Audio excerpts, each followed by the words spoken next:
Amos, Kabanata 8. Ipinakita naman sa akin ng Panginoong Yahweh ang isang basket ng prutas.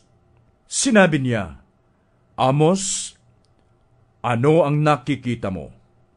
Isa pong basket ng prutas, sagot ko. At sinabi sa akin ni Yahweh, dumating na ang wakas ng Israel. Ang pagpaparusa sa kanila'y di ko na maipagpapaliban pa. At sa araw na iyon, malulungkot na awitin ang maririnig sa palasyo. May mga bangkay na naghambalang sa labas, at maghahari ang katahimikan. Pakinggan ninyo ito, kayong sumisikil sa mga nangangailangan, at kayong umaapi sa mga dukha. Ang sabi ninyo sa inyong sarili, inip na kaming matapos ang mga araw ng pagdiriwang. Hindi tuloy namin maipagbili ang aming mga inani. Kailan ba matatapos ang Sabath para maipagbili namin ang mga trigo? Tataasan namin ang halaga. Gagamit kami ng madayang takalan at dadayain namin sa timbang ang mga mamimili. Bibilhin namin upang maging alipin ang mga mahihirap sa halagang 1 pilak at ang mga nangangailangan ay sa halagang katumbas ng 1 pares na sandalyas. At ipagbibili namin ang ipa ng trigo. Sumumpa si Yahweh, ang Diyos ng Israel. Hindi ko na mapapatawad ang masasama nilang gawa.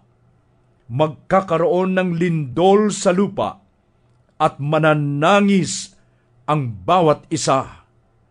Mayayanig ang buong bayan. Tataas, bababa ito na tulad ng ilog Nilo. Sa araw na iyon, sabi ng Panginoong Yahweh, lulubog ang araw sa katanghaliang tapat at magdidilim sa buong maghapon. Ang iyong kapistahan ay gagawin kong araw ng kapighatian, at ang masasayang awitin ninyo'y magiging panaghoy. Pipilitin ko kayong magsuot ng panluksa, at mapipilitan kayong mag-ahit ng ulo. Matutulad kayo sa magulang na nagdadalamhati dahil sa pagkamatay ng kaisa-isang anak. Ang araw na iyon ay magiging mapait hanggang sa wakas. Sinabi ng Panginoong Yahweh, darating din ang araw na papairalin ko sa lupain ang taggutom. Magugutom sila, ngunit hindi sa pagkain. Mauuhaw sila, ngunit hindi sa tubig, kundi sa pakikinig ng aking mga salita. Mula sa hilaga papuntang timog, mula sa silangan hanggang sa kanluran, hahanapin nila ang salita ni Yahweh, subalit iyon ay hindi nila matatagpuan. Dahil sa matinding pagkauhaw na ito, mawawala ng malay tao ang magagandang dalaga at ang malalakas na binata.